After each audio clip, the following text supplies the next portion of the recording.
This is a snowmobile highway, one of the main trails that's kept groomed by the various snowmobile clubs around here.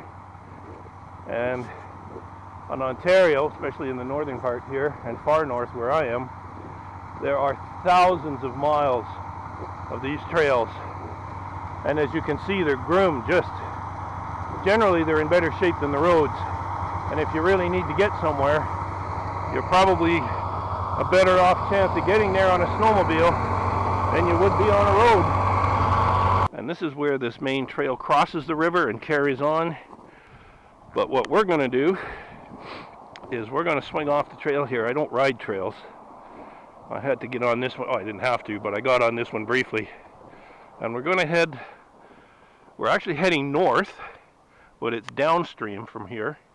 The height of land is about the middle of Ontario. Everything from around that area, several hundred miles south of me, flows south into the Great Lakes, Lake Ontario and so on. And everything north of that area, including here, flows north up into James Bay, which is right directly in front of us, about 300 miles or so. So let's carry on, and we got about 15 miles up the river, maybe a bit more.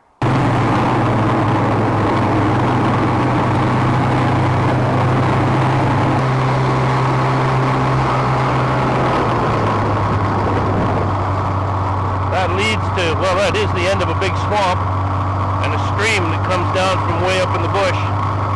And the beauty of a snowmobile in the wintertime is that you can get places that you can't get to in the winter or in the summer, even with an Argo. That's a pretty remote spot, and that's great because there's a pile of moose in there.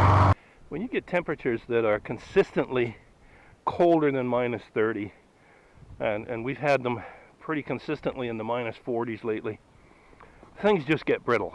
You know, things break, and it's just not probably a smart time to be out and about. But anyway, it's that temperature most of the time, so if you didn't get out and about, you just never do anything. We've had a toe strap break, and fortunately I noticed it before the whole thing had broken off and I lost the sleigh. And see if we can get this patched up, and then we'll get back on our way again. This, you know, in temperatures like this, when you live way up in the north like this is just the way it goes, and you just have to be prepared to deal with it, and don't let it bother you. So I'm going to shut the camera off so I can do this with two hands, and we'll carry on.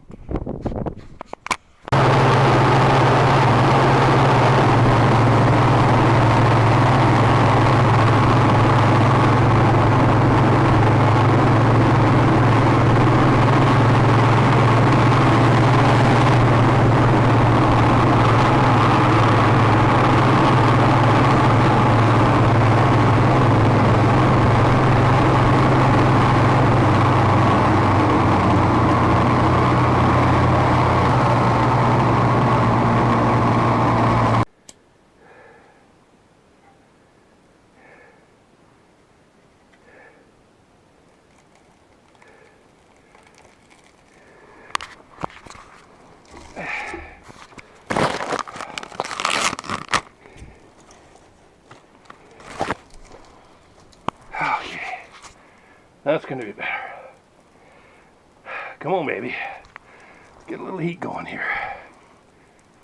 I'll just give you a quick...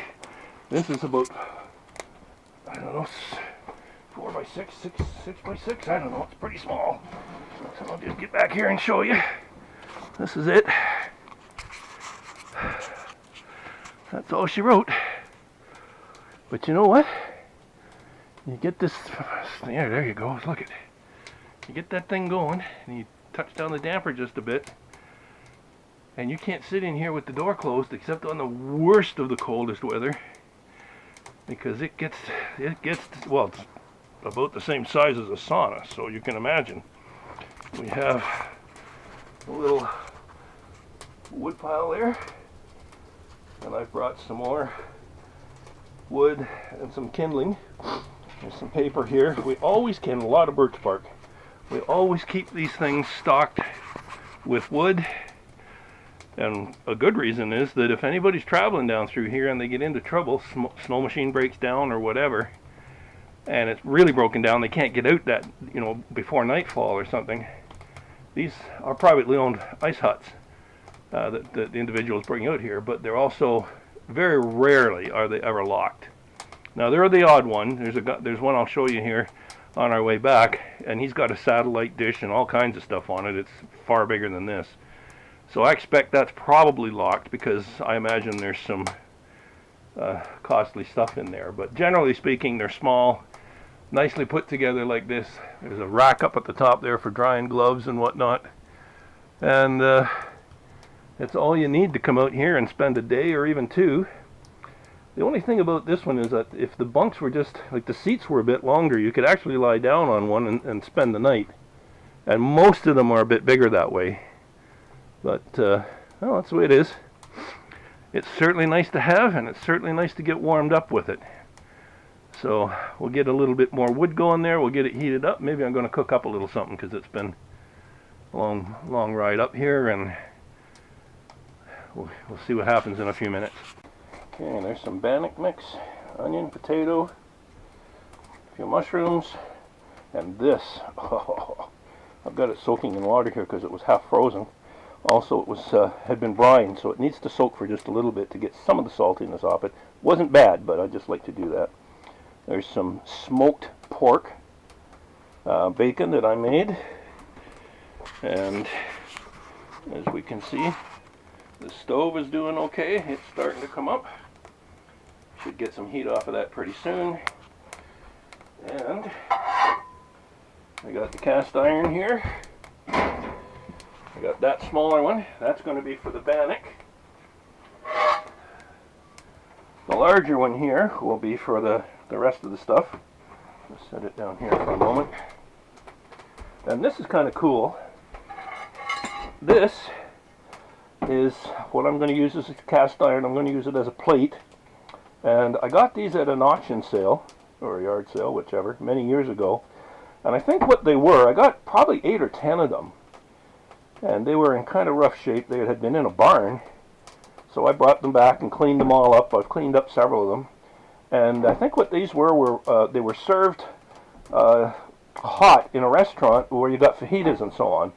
And these would be smoking hot, and they would be served on a platter, nothing like this of course, but it would fit, and they would sit right down into the little recess there, and they would bring that out to the table with the hot meat and so on it, and then you had all your little dishes and your flatbreads to make up your...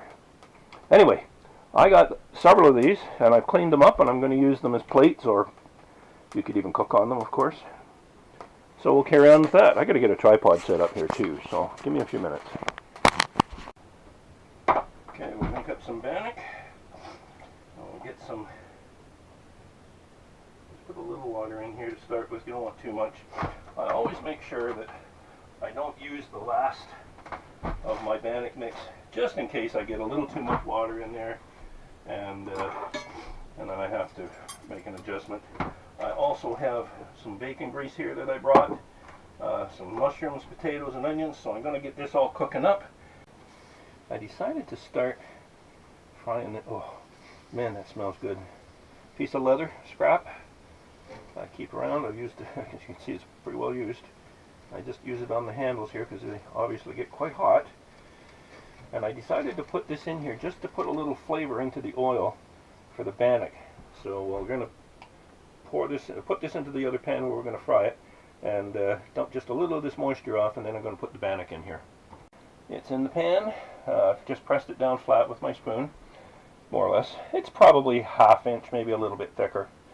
So that's going to take probably 20 minutes. I don't have an actual lid for that, so I'm just going to put the other pan on top.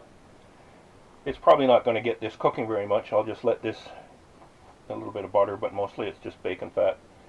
I'll let that get going, and then while I'm waiting for that to cook, I'm going to slice up some mushrooms, onions, and potatoes, and then when this small pan with the bannock comes off, I'll finish this one on the top of the stove.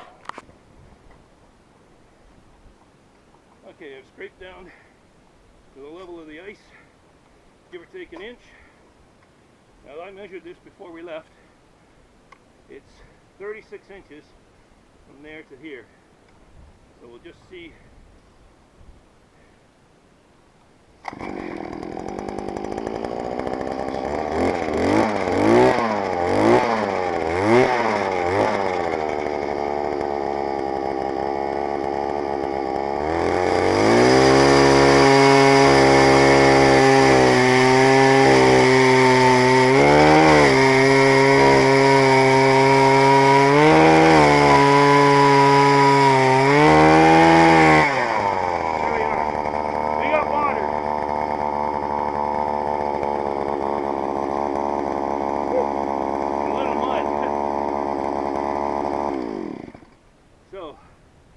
That's 36 inches to the bottom of this piece here, this collar, and we pretty much got to the top of the auger. So that's a good 30 inches of ice in there. Let's hang the auger up there for a moment. Before I start fishing, I'm going to check supper here. Look at that, just golden perfect. We'll give it another few minutes and then I can start cooking the rest of the supper.